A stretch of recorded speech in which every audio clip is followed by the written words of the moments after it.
धूल से लिपटे पैरों का खामोश सफर। ये है इस बूढ़े भव्य आदमी की पहचान, जिसकी सांसों में समूचा युग सांस लेता है। ये आदमी जिसके पैर इस देश का चप्पा चप्पा छान आए हैं, जिसके पैर दूर दूर के गांव जनपदों की पगडंडियों की धूल और मिट्टी में सने हैं, लेकिन आत्मा किसी शिशु की तरह निर्मल है। समय इसे देवेंद्र सत्यार्थी के नाम से जानता है। देवेंद्र सत्यार्थी जो एक फकीर भी है, दरवेश भी और कालजयी लेखक भी। लोकगीतों की तलाश को इसने अपनी जिंदगी का मकसद बना डाला तो लोकगीतों का अर्थ सिर्फ लोकगीत ही नहीं रह गया था।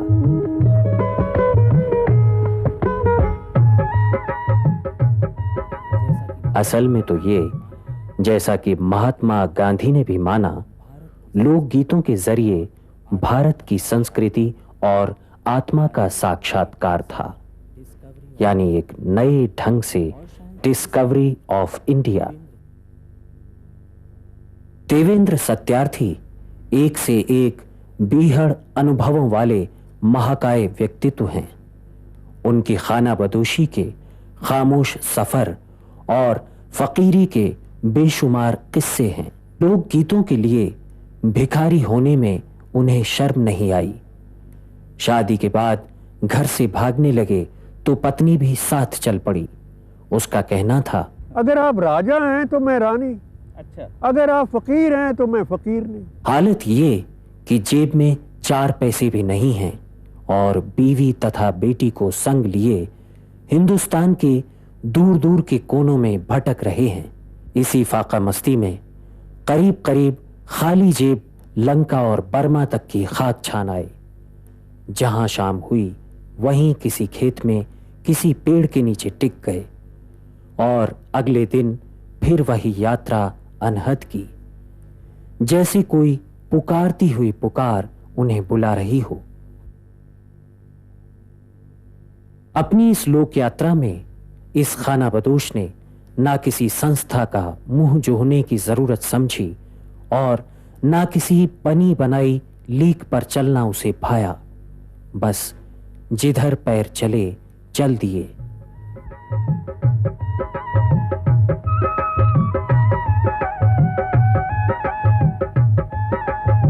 कुछ मित्र शुभचिंतक राह में मिलते गए, राहें आसान होती गईं। मगर फकीरी और फाका मस्ती ने साथ नहीं छोड़ा और ना मुश्किलों ने। बीच बीच में कभी अखबार बेचकर गुजारा करना पड़ा, कभी छापाखाने में प्रूफ रीडिंग करके, कभी किसी फैक्ट्री में मजदूरी की, तो कभी लोहे की भारी भारी चद्दरें ढोने का काम भी किया। लेकिन इरादे बड़े हों तो जीवनी शक्ति खुद ब खुद बड़ी हो जाती है। यही वजह है, जैसा कि डॉक्टर वासुदेव शरण अग्रवाल ने कहा, देवेंद्र सत्यार्थी के रथ का पहिया किसी चक्रवर्ती सम्राट की तरह लगातार सारे भारत की परिक्रमा करता रहा।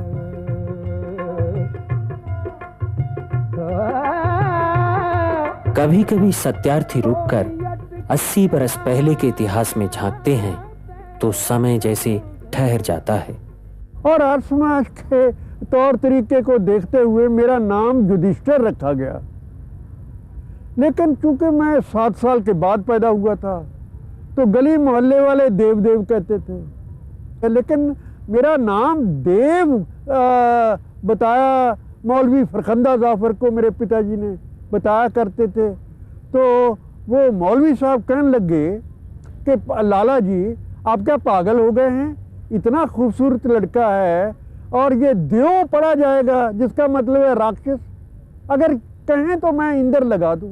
बचपन में नाम युधिष्ठिर, फिर देव इंद्र बत्ता और बाद में हम सबका सुना हुआ नाम देवेंद्र सत्यार्थी।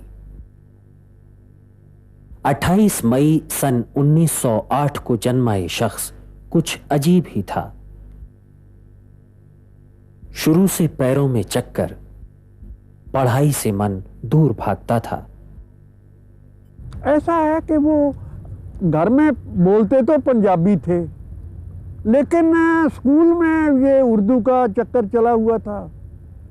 और जो दूसरे देहात से आते थे लड़के पढ़ने के लिए, वो पंजाब के लोकगीत सुनाते थे, तो उसमें मुझे मज़ा आता था, पढ़ाई के मुकाबले में भी।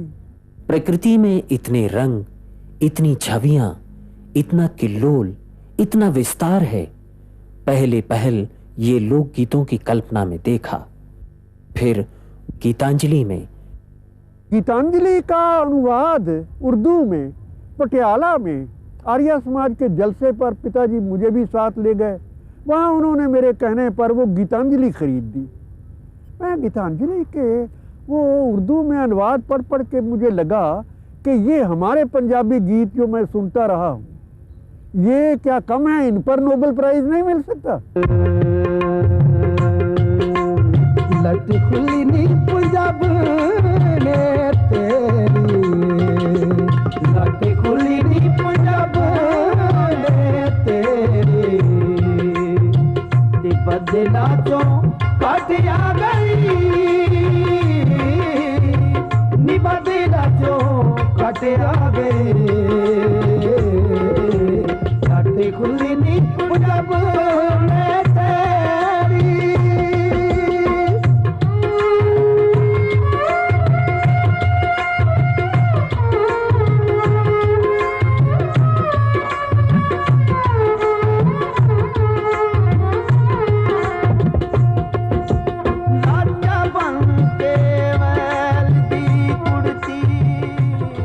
देवेंद्र सत्यार्थी को डीएवी कॉलेज लाहौर की दीवारें 1.5 साल से ज्यादा कैद करके नहीं रख सकी।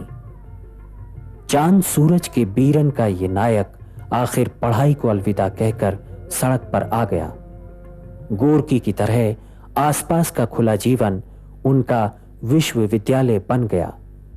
मैं मोगा में हाई स्कूल में पढ़ता था, तो हमारे घर वालों ने ऐसा इंतज़ाम कर रखा था कि हॉस्टल में रह रहा है, वहाँ हलवाई की दुकान पर दूध के पैसे पहले ही जमा करा देते थे। तो मैंने कई महीने तक दूध पीना बंद करके हरिद्वार में जाने आने का खर्चा तैयार कर लिया। और वहाँ हमारे पिताजी भी आए हुए थे। दूर से हमने देखा तो दूर दूर से बचना बड़ा मुश्किल हो गया। खैर लोकगीतों तक में नाम आ गया था। और वहां उन्होंने ये एक घटना मैंने देखी।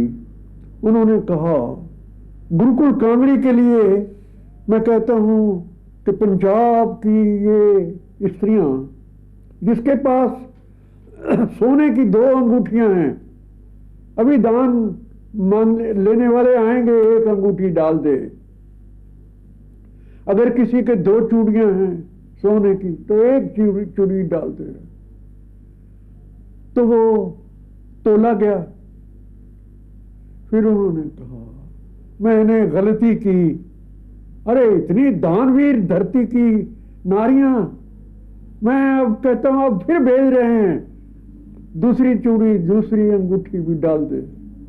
अच्छा। और वो तोला गया है, ये भी तोलेगा अलग से। अगर जरा भी फर्क हुआ तो मैं कहूंगा क्या पंजाब की धरती है। तो पता नहीं क्या जादू था कि दूसरी बार जो तोला गया वो उतना ही सोना था जितना पहली बार। यही देवेंद्र सत्यार्थी होने के मानी समझ में आते हैं, और ये भी कि जो काम सैकड़ों विश्वविद्यालय और संस्थाएं मिलकर भी नहीं कर सकीं, उसे कैसे एक अकेले आदमी ने सिर्फ अपनी लगन के बूते कर दिखाया। कविता की भाषा में कहें तो देवेंद्र सत्यार्थी आधी रात में महकने वाले बेला की तरह किसी लोक कथा का कभी पकड़ में ना आने वाला अनबूझा नायक है। जिंदगी जिसने लोक गीतों का पीछा करते भटकते बिता दी।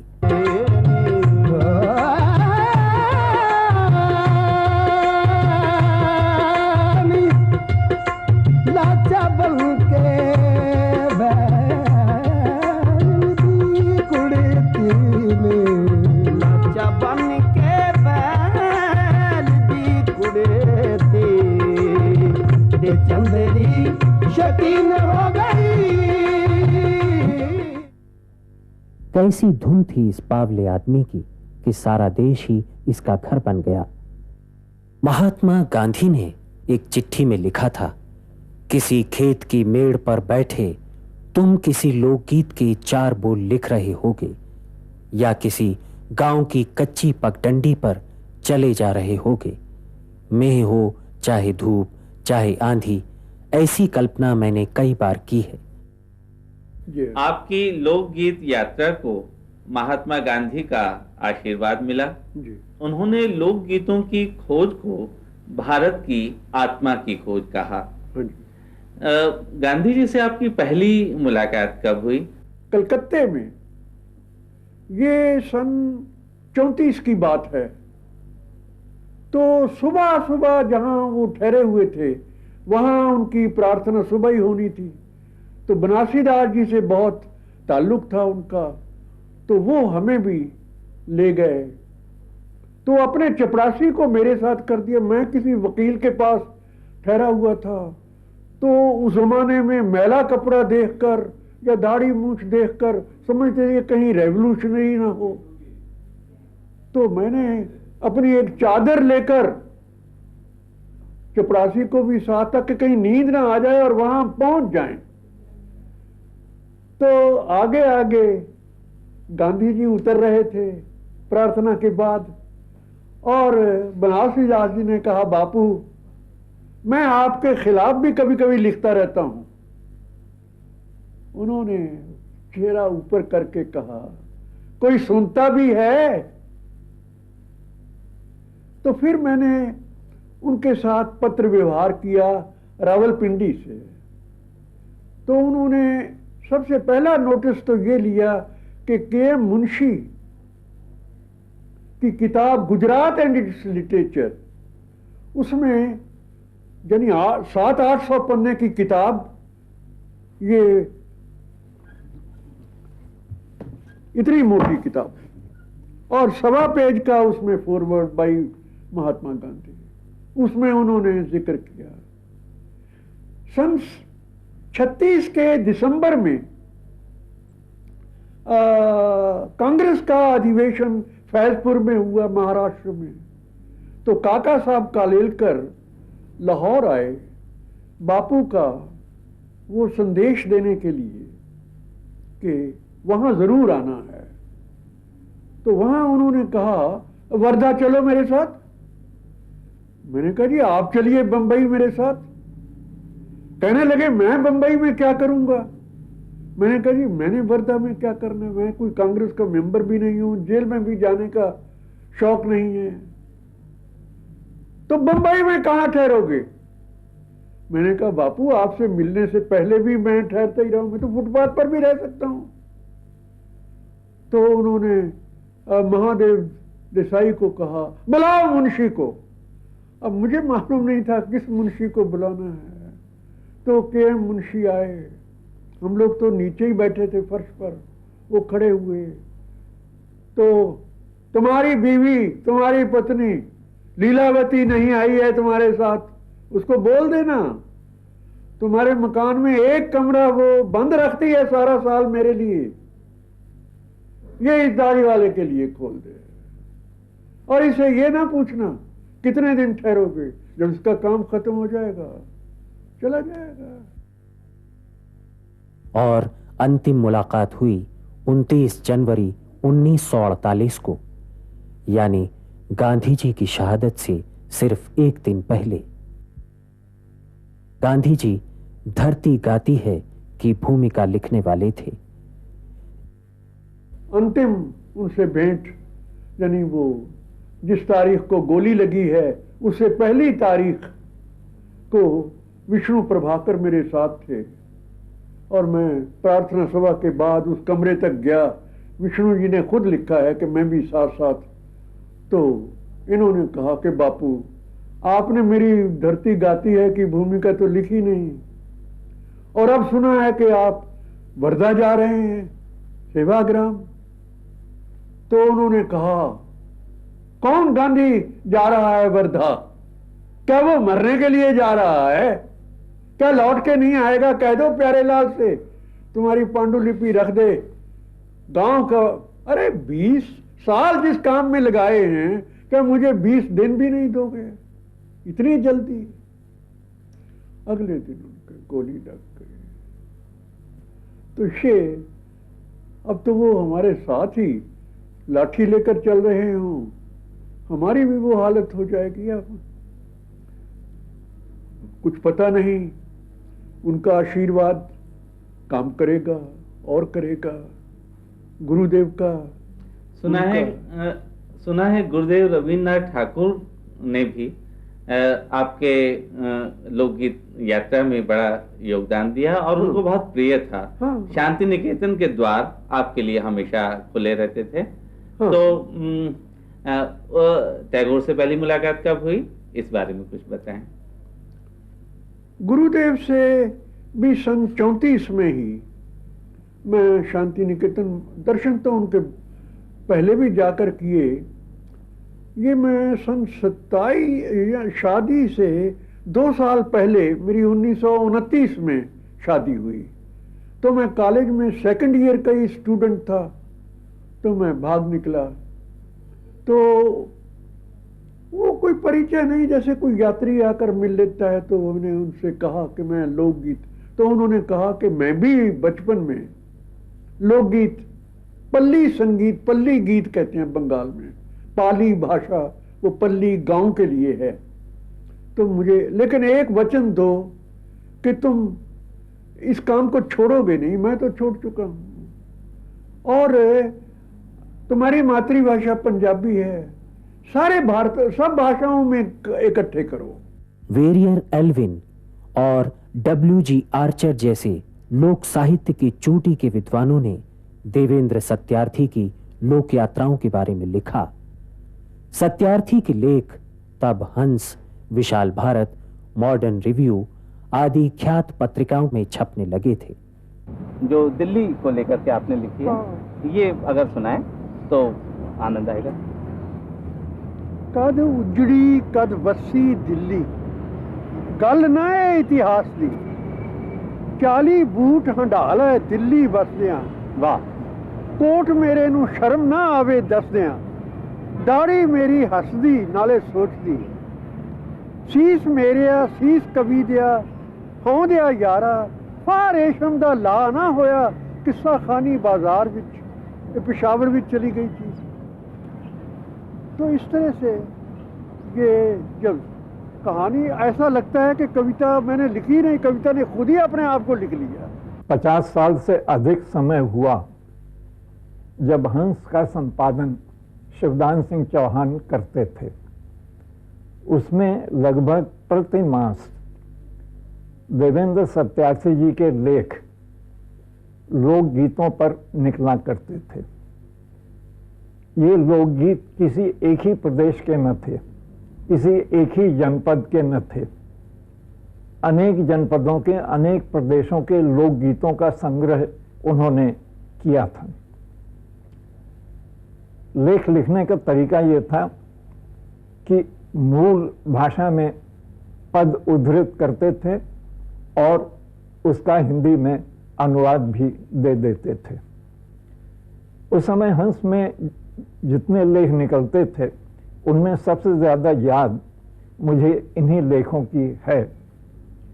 इसका कारण ये हो सकता है कि लोकगीतों से मुझे भी प्रेम था और अपने यहाँ के लोकगीत मैंने सुने थे और उन पर कहीं कुछ लिखा भी था। इसके सिवा ये प्रगतिशील साहित्यिक आंदोलन का ज़माना था और हम लोग ये कहते थे कि भाषा ऐसी होना चाहिए जो साधारण जनता की समझ में आ जाए। गीत ऐसे लिखना चाहिए जिन्हें जनता अपना ले। इसमें लोकगीतों का अध्ययन बहुत सहायक हो सकता था। इसलिए देवेंद्र सत्यार्थी जी लोकगीतों पर जो कुछ लिख रहे थे वो हमारे प्रगतिशील साहित्यिक आंदोलन के लिए बहुत ही लाभदायी था। सत्यार्थी ने हिंदी, उर्दू और पंजाबी 3 भाषाओं में लिखा। उनकी कहानियों, कविताओं और उपन्यासों ने साहित्य में एक नई लोकधारा को जन्म दिया। सत्यार्थी की कहानियों को मंटो, बेदी, कृष्णचंद्र और इस्मत चुगताई के साथ रखकर देखा गया।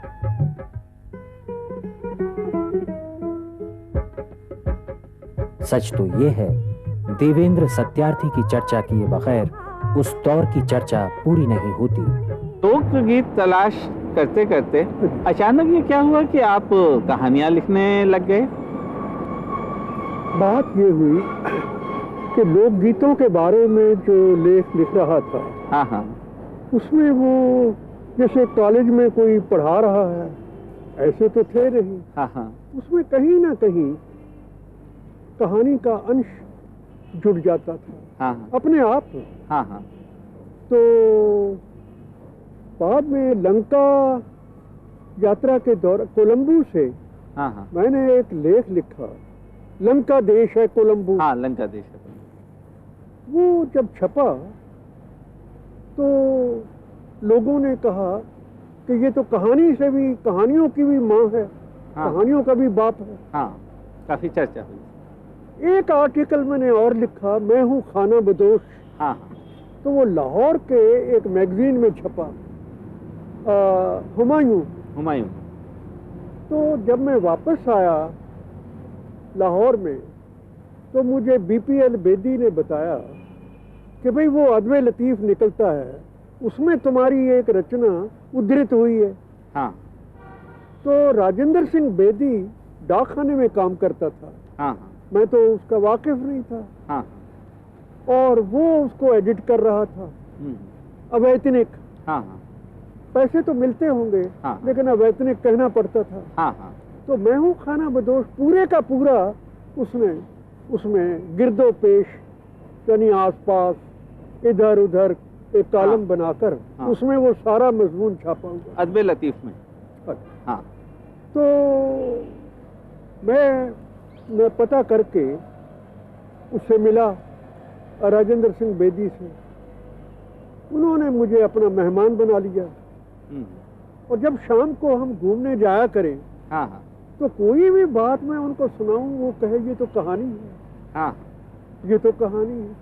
मैं लिखने बैठ जाऊं अगली सुबह, जिंदगी की कहानियां थी। हाँ, हाँ, मंटो को मैंने बंबई के पते पर एक खत लिखा था हाँ, कि तुम्हारी कहानी खुशियाँ मुझे बहुत पसंद आई। हाँ, काश मैं तुम्हारी कहानी का खुशियाँ ही होता। ये मंटो ने आप पर एक कहानी लिखी थी और आपने जवाब में कहानी लिखी थी, ये क्या किस्सा है, जरा इसके बारे में ऐसा था कि मंटो कहानियां, विषयों के बारे में भी बहुत लिखता था, लेकिन एक कहानी जो उसकी सबसे ज्यादा मशहूर हुई, नया कानून, हाँ, वो टांगे वाले की कहानी थी। हाँ हाँ, अब उसे पता चला कि वो दाढ़ी वाला बेदी का मेहमान बना बैठा। हाँ, और उसने एक कहानी इस तरह की लिखी, की, जो यहाँ दिल्ली के ही हाँ, साकी एक मैगजीन था, हाँ, उसमें छपी, तरक्की पसंद। अच्छा, तो उसमें यही था कि एक आदमी है, हाँ, उसकी नई नई शादी हुई है, हाँ, और एक मेहमान आकर फंसा उसको, जब अपनी बीवी से भी नहीं मिलने देता। अच्छा, वो मेहमान आप थे? हाँ, मैं था। हाँ, तो पुरुषार्थी या क्या नाम उसने रखा। हाँ हाँ, और वो रात को एक दिन वादा कर गया कि भाई मैं तो आज बहुत लेट आऊंगा, अपनी हाँ, बीवी को भी कह गया, हाँ, मैं आराम से जरा सी दस्तक दूंगा और ये सो चुका होगा मेहमान, और तू आराम से खोल देना। हाँ, फिर अपनी सुहागरात वापस आ जाएगी। हाँ, हाँ, लेकिन उसने कहानी का जो एंड किया है, हाँ, कि आराम से दस्तक हुई और आराम से दरवाजा खोल दिया गया और अंधेरा था। हाँ, और जब उसने यूं यूं किया हाथ, वो तो दाढ़ी। ऐसा शख्स दिल्ली में रहता है, क्या कोई यकीन करेगा? दिल्ली, जहां माचिस की डिब्बियों पर डिब्बियों की तरह ऊंची ऊंची बिल्डिंगें हैं, दफ्तर दुकानें, मकान, चमचमाते बोर्ड, खूबसूरत नेम प्लेटें, मगर घर कोई नहीं। ऐसे में सत्यार्थी से मिलना अजीब तरह का सुकून दे सकता है। और सत्यार्थी आपको दिल्ली की सड़कों पर कहीं भी मिल सकते हैं। असल में ऐसा हुआ कि गुरुदेव की गोद में जब मैंने अपनी बड़ी लड़की कविता को बिठाया और उसका नाम उन्होंने पूछा, तो बहुत गंभीर होकर कहने लगे, मैं अगर कविता ना लिखूं तो मुझे कवि कौन कहेगा। लेकिन तुम्हें तो ऐसी कोई झंझट नहीं, तुम वो कविता के भावा। तो मैंने सोचा कि कवि ने, गुरुदेव ने व्यंग के द्वारा भी प्रेरणा दी है। तो पहली कविता मैंने दरअसल अपनी पत्नी के बारे में सुनाई। मेरी नाजो नार नहीं कोई हीर, न मैं हाँ रांझा, फिर भी साडा प्यार ਅਤੇ ਜੀਵਨ ਹੈ ਸਾਂਝਾ, ਦੁੱਖ ਸੁੱਖ ਸਾਂਝਾ। ਇਸ਼ਕ ਝਨਾ ਵਿੱਚ ਦੂਰ ਤੀਕਣਾ ਲੰਮੀ ਤਾਰੀ, ਕਾਸ਼ ਅਸੀਂ ਵੀ ਲਾ ਸਕਦੇ ਤੇ ਢਾਹ ਗਲਵਕੜੀ ਪਾ ਸਕਦੇ ਹੈ ਪਿਆਰੀ। ਕੀ ਬੁੱਲ ਸੱਚਮੁੱਚ ਹੀਰ ਦੇ ਸਨ ਬਹੁਤੇ ਸੋਹਣੇ ਕੂਲੇ ਪਤਲੇ, ਮੇਰੀ ਨਾਜੋ ਦੇ ਬੁੱਲਾਂ ਕੋਲੋਂ ਨਹੀਂ ਨਹੀਂ ਮੈਂ ਮੰਨ ਨਹੀਂ ਸਕਦਾ। ਮੈਂ ਰਾਹੀ ਪੈਰੀ ਚੱਕਰ ਅਤ ਲੰਮੀਆਂ ਬਾਟਾਂ ਦੇ ਸੱਦੇ, ਨਿਤ ਮੇਰਾ ਦਿਲ ਸੁਣਦਾ ਤੇ ਸਿਰ ਧੁੰਦਾ। ਮੇਰੀ ਨਾਜੋ ਨਾਰ ਸਦਾ ਤੇ ਯਾਰ ਚੱਲੇ ਜਿੱਧਰ ਮੈਂ ਚੱਲਦਾ, ਨਾ ਹੱਸ ਕੇ ਨਾ ਰੋ ਕੇ, ਨੈਣਾ ਵਿੱਚ ਨੈਣ ਪਿਰੋ ਕੇ ਆਖੇ ਮੈਂ ਨਹੀਂ ਜਾਣਾ, ਵੇ ਕਿਉਂ ਕਰੇ ਧਿਆਣਾ, ਮੈਂ ਭੁੱਲੀ ਵਿਆਹ ਕਰਾ ਕੇ ਵੇ ਮਨ ਪਛੋਤਾ। ਭਾਵੇਂ ਨੱਕ ਮੇਰੀ ਨਾਜੋ ਦਾ ਗੁੱਜ ਪੇ ਡੋਲਾ, ਗਲ ਚੋਂ ਝਾਕੇ ਮੁੱਠ ਹੱਡੀਆਂ ਦੀ ਨੱਚ ਖੌਲਾ, ਬਾਕੀ ਵੀ ਮੂੰਹ ਮੱਥਾ ਸਾਰਾ ਮਸਾਂ ਗੁਜ਼ਾਰਾ, ਪਰ ਮੇਰਾ ਦਿਲ ਖਾਵੇ ਉਸ ਵੱਲ ਸਦਾ ਹੁਲਾਰਾ। ਕਾਲੇ ਲਿਟਿਆਲੇ ਵਾਲਾਂ ਵੱਲ, ਕਾਲੇ ਮਦਮਾਤੇ ਨੈਣਾ ਵੱਲ। ਇੰਨਾ ਕੁ ਝੂਠ ਤਾਂ ਬੋਲਣਾ ਪੈਂਦਾ, घर रोटी ताई मिल सकती है। मेरा बेड़ा गर्क किया। मेरी बीवी तो कहती है तुम लिखना भूल गए, चाय की दुकान खोल लो। मैं कहता हूँ भाई मुझे चाय नहीं बनानी आती, वो कहती है चाय मैं सिखा देती हूँ। मैंने कहा तो फिर कहानी लिखना ही सीख लेता हूँ। वाह वाह। तो ये इस सिलसिले में एक कविता लिखी थी, अपना नाम देश काल रखा उसमें आजकल की बजाय। देश काल की वही पुरानी चाल, सुनी सुनाई कहता रहता, काट काट के लिखता रहता। चेपी चेपी नई लिखावट, कागज बन गया गत्ता। रचना तो अनुभव की बात, ना वेतन ना भत्ता। सूखी रोटी एक प्याज, कनरस है अलबत्ता। शहरों में शहर कलकत्ता, तो वो दिल्ली भी हो सकती, कलकत्ता भी हो सकता।